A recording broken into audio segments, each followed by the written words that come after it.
শুধু আমাদের দাবি দেওয়া উপস্থাপন করার কর্মসূচি না, এই কর্মসূচি আমরা বাস্তবায়ন করতে চাই। আমরা বাংলাদেশের সর্বোচ্চ বিদ্যাপীঠ ঢাকা বিশ্ববিদ্যালয়কে একটি পরিচ্ছন্ন ক্যাম্পাস হিসেবে দেখতে চাই। মাননীয় ভিসি মহোদয় আমাদের আশ্বস্ত করেছেন এবং তিনি ইতিমধ্যেই অনেক ডিসিশন নিয়েছেন। আমরা বলেছি, আমরা যে দাবি দাওয়াগুলো, যে পরিকল্পনা কর্মসূচিগুলো তার কাছে উপস্থাপন করেছি, আমরা বলেছি বিশ্ববিদ্যালয় প্রশাসন এবং আমাদের পরিকল্পনা কর্মসূচি সাথে যদি সমন্বয় করে সুন্দর একটি পরিকল্পনা প্রণয়ন করা যায় এবং সেটা যদি বাস্তবায়নের জন্য প্রয়োজনের তুলনায় যদি কর্মকর্তা অপ্রতুল হয়, আমরা স্বেচ্ছাসেবী হিসাবে বিশ্ববিদ্যালয় প্রশাসনের সাথে কাজ করতে আগ্রহ প্রকাশ করেছি। আমাদের ফার্স্ট প্রায়োরিটি বিশ্ববিদ্যালয় প্রশাসনের সাথে আমাদের আজকে আলোচনার ফার্স্ট প্রায়োরিটি ছিল green and clean campus first, অর্থাৎ আমাদের ক্যাম্পাস যে কোনো মূল্যে পরিষ্কার পরিচ্ছন্ন রাখতে হবে। কারণ আমরা দেখেছি বিশ্বের বিভিন্ন নামকরা বিশ্ববিদ্যালয়ে তাদের যে পরিষ্কার পরিচ্ছন্নতার অবস্থা, সে তুলনায় আমাদের বিশ্ববিদ্যালয় ক্যাম্পাস আসলে আমি আর বলতে চাই না। আমরা বাংলাদেশের সর্বোচ্চ বিদ্যাপীঠ ঢাকা বিশ্ববিদ্যালয়ে পড়াশোনা করি এবং ইতিমধ্যে আপনারা দেখেছেন দীর্ঘদিন পর বাংলাদেশে একটি নির্বাচন অনুষ্ঠিত হয়েছে। জনগণ প্রত্যক্ষ ভোটের মাধ্যমে তাদের সরকার নির্বাচন করেছে এবং সেই সরকারের প্রধানমন্ত্রী হয়েছেন আমাদের সাংগঠনিক অভিভাবক দেশনায়ক জনাব তারেক রহমান।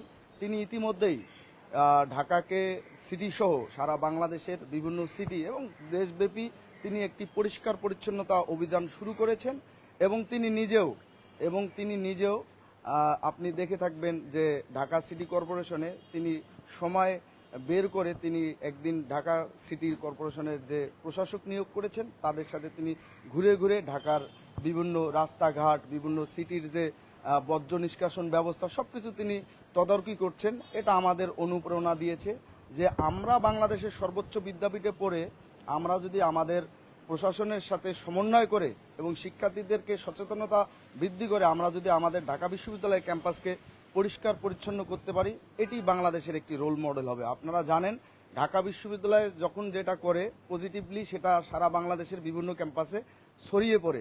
এই জন্য আমরা ইতিমধ্যে ভিসি মহোদয় স্যার, আপনি আপনাদের জায়গা থেকে কাজ শুরু করেন, আমরা আমাদের জায়গা থেকে সহযোগিতা অব্যাহত রাখব। আপনারা জানেন যে ইতিমধ্যেই আমাদের যে ক্যাম্পাসে আপনি দেখে থাকবেন যে আমাদের যে শুক্রবার সাপ্তাহিক ছুটির দিন বা শনিবার সেটাও সাপ্তাহিক ছুটির দিন, সেই ছুটির দিনগুলোতে আমাদের ক্যাম্পাসে বিভিন্ন ধরনের লোকসমাগম হয় এবং এটা আসলে ক্যাম্পাস এ ব্যাপারেও আমরা ইউনিভার্সিটি প্রশাসনের সাথে কথা বলেছি কিভাবে এটা সমন্বয় করে একটা সুন্দর সাবলীল ভাবে নিয়ে আসা যায়, যাতে সবাই ক্যাম্পাসের মান অক্ষুণ্ণ রেখে এই পরিবেশটা নিশ্চিত করতে পারে।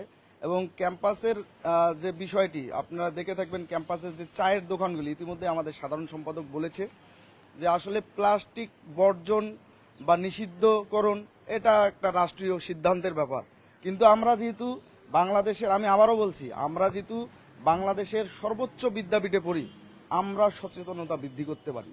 আমরা প্রয়োজনে বিভিন্ন বিশ্ববিদ্যালয়ের যে টি স্টলগুলো আছে, যেগুলা বিশ্ববিদ্যালয় প্রশাসনের অনুমোদিত টি স্টল, তাদের সাথে আমরা ব্যক্তিগতভাবে হোক, সাংগঠনিকভাবে হোক বা একজন শিক্ষার্থী হিসাবে হোক, তাদের সাথে আমরা কথা বলবো এবং তাদেরকে আমরা প্লাস্টিকের কাপ না ব্যবহার করার জন্য উৎসাহিত করব। একই সাথে আপনাদের মাধ্যমে আমি শিক্ষার্থীদের আমি উদ্দেশ্য করে বলি যে আমরা আসলেই আমরা তো বিশ্ববিদ্যালয়ের যারা আমরা স্টুডেন্ট, চা পান করা আমাদের একটা অভ্যাসের মতো, আমরা প্লাস্টিকের কাপ বর্জন করি। একই সাথে আমরা যত্রতত্র আমাদের আমরা যে ব্যবহার করি, যেমন পানির বোতল বা টিস্যু, সেগুলো আমরা যথাযথ জায়গায় নির্দিষ্ট জায়গায় ফেলি। একই সাথে ইতিমধ্যেই আমাদের সাধারণ সম্পাদক বলেছেন যে ক্যাম্পাস এরিয়ায় 100 থেকে 150 ব্যাসার্ধের মধ্যে একটি করে ডাস্টবিন স্থাপন করা এবং সেই ডাস্টবিন হতে হবে এমন যে পচনশীল দ্রব্যের জন্য একরকম, অপচনশীল দ্রব্যের জন্য একরকম। ক্যাম্পাস এরিয়ায় ডাস্টবিন কিছু আছে, আপনি দেখে থাকবেন যে এই ডাস্টবিনগুলো নিয়মিত তদারকির অভাবে ময়লা আবর্জনা ডাস্টবিনেই হয়ে থাকে। মানুষ যে একটি ময়লা ফেলবে সে অবস্থার মধ্যে থাকে না। আমরা এর ব্যাপারেও স্যারকে বলেছি, উনি আশ্বস্ত করেছেন। আর আপনাদের মাধ্যমে আমরা জানিয়ে দিতে চাই, আমরা অতি দ্রুত আমরাই শুরু করব যে ক্যাম্পাসকে কিভাবে ক্লিন এবং পরিষ্কার পরিচ্ছন্ন করা যায় এ ব্যাপারে শিক্ষার্থীদের যদি কোনো যৌক্তিক পরামর্শ থাকে অবশ্যই তারা আমাদের যৌক্তিক পরামর্শ দিতে পারেন। আমরা আমাদের জায়গা থেকে আমরা নিজেরাই কাজ শুরু করব ক্যাম্পাসকে পরিষ্কার পরিচ্ছন্ন রাখার জন্য। যেহেতু আমরা এই বিশ্ববিদ্যালয়ের শিক্ষার্থী, অবশ্যই সেটা বিশ্ববিদ্যালয়ের প্রশাসনের সাথে সমন্বয় করে।